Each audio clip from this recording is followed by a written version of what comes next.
on est sorti et on s'est retrouvé à l'esplanade pour aller vers la jupe du colonel Tchéboro. J'ai vu au niveau de l'esplanade une femme qui se débattait et qui était entourée par des hommes en uniforme et qui était en train, disons, de vouloir lui tirer le pagne et de la mettre nue.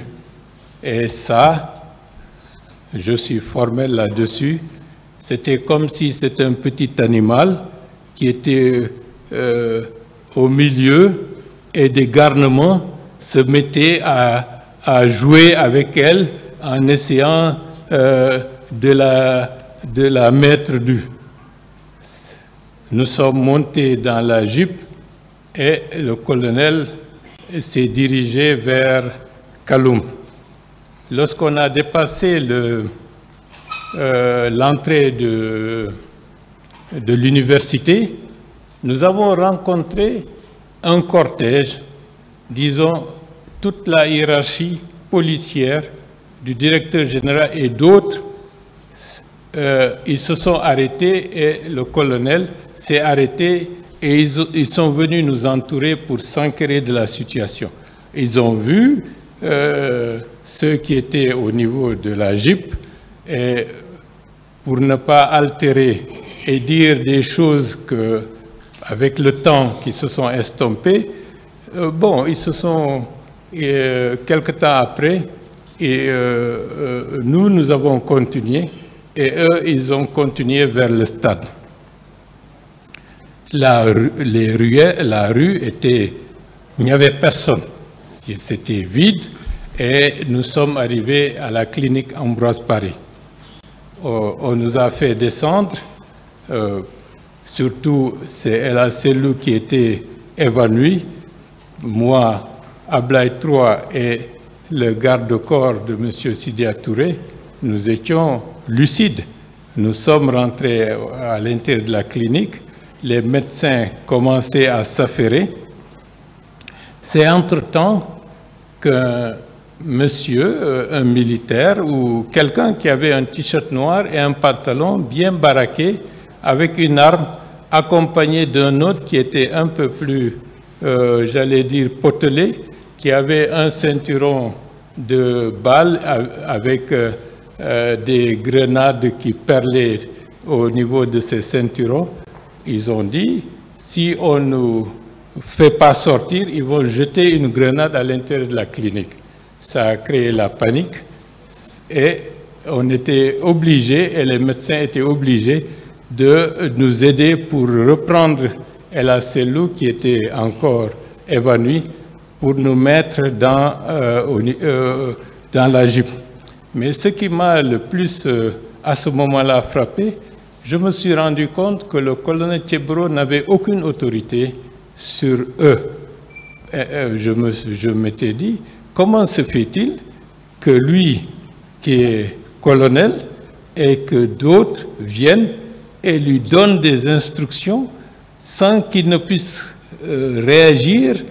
Et dans ma tête, c'était quelque chose qui n'était pas du tout normal. Mais bref, le colonel Tchéboro nous a repris dans sa jeep et nous nous sommes dirigés vers la ville. Arrivé à un carrefour, je crois, juste au niveau de la banque centrale, et c'est comme s'il hésitait, et par la suite, il a bifurqué directement vers le camp Samori Touré. C'est au niveau du camp Samori Touré, on nous a amenés au niveau de du dispensaire, et médecin militaire nous a pris en charge, et c'était Dr Bangoura, qui, je crois, d'après, il semblerait, c'était le frère de l'ancien colonel Panival, qui nous a pris en charge, qui nous a soignés. À ce niveau-là, on était restés à 3. Moi, Ella Selou et Ablaye III. Comme j'avais des blessures au niveau de la tête, et Ablaye III avait son bras qui était cassé, mais à ce moment-là, c'est comme s'il n'avait pas pris conscience que son bras était cassé. Bon, moi et lui, nous nous sommes retrouvés au niveau de la véranda. Après, je lui ai dit, puisqu'on n'a pas l'air d'être surveillé, j'ai dit à Blaye 3, il faut partir, essaye de partir. Nous allons rester. C'est comme ça qu'Ablaye 3 est parti. Nous, Ella Selou et moi, nous sommes restés. Mais quelque chose m'a interloqué. À un moment donné, j'ai vu un grand camion qui avait un camion militaire qui est rentré dans le couloir. Ça m'a intrigué, mais je ne pouvais pas savoir qu'est-ce qu'il y avait à l'intérieur. Mais bref, je signale ça au passage. Et dans l'après-midi, on nous a demandé de quitter comment on appelle ça, l'infirmerie du camp Samori Touré, et on nous a amenés à la clinique Pasteur. C'est là-bas où on a su que tous les autres responsables des forces vives étaient déjà hospitalisés. Donc, à ce niveau-là, nous sommes restés, les soins, et nous avons pris contact avec les autres pour savoir qu'est-ce qu'il y avait. Parce que depuis la sortie du stade, nous ne savions pas qu'est-ce qu'il allait advenir de nous. Mais c'est à ce niveau-là que nous avons commencé à reprendre un peu d'espoir. Et pendant 2 ou 3 jours, on est resté là-bas jusqu'à ce que, disons, des circonstances fassent que, personnellement, je suis sorti et je suis resté en Guinée, et que d'autres, dès leur sortie, ont pu être évacués du pays pour aller à l'étranger. Voilà, peut-être il y a des aspects qui mériteraient d'être explicités, mais comme c'est une introduction générale, voilà ce qui s'est passé à mon niveau lors de la journée du 28 septembre 2009.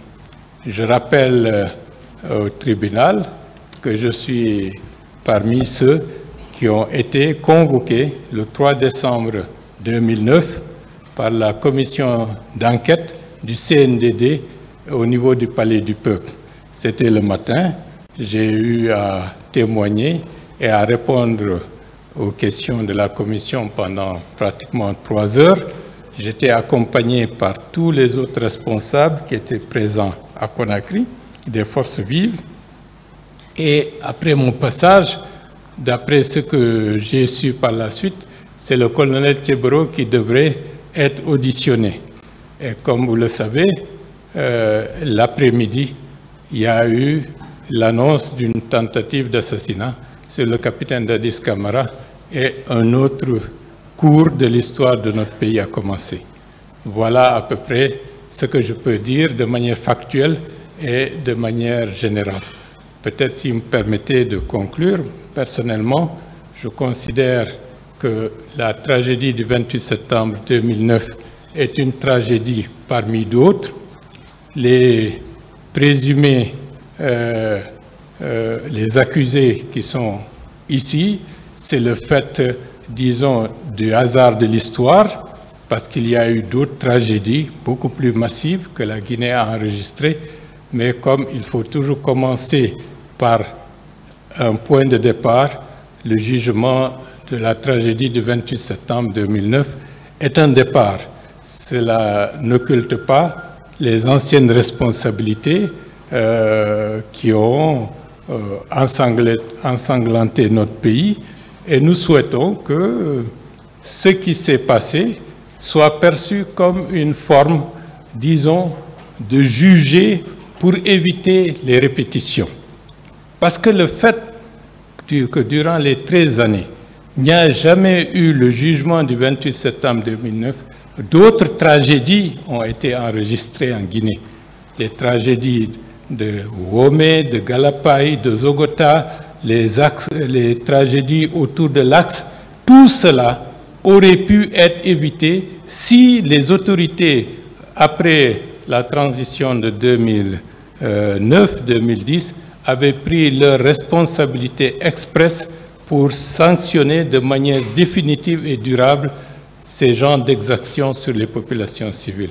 Mais on ne peut pas revenir en arrière, c'est notre histoire et il faut le prendre en compte pour nous permettre d'envisager un autre cours, un autre avenir où ces genres de situations ne pourront pas se répéter.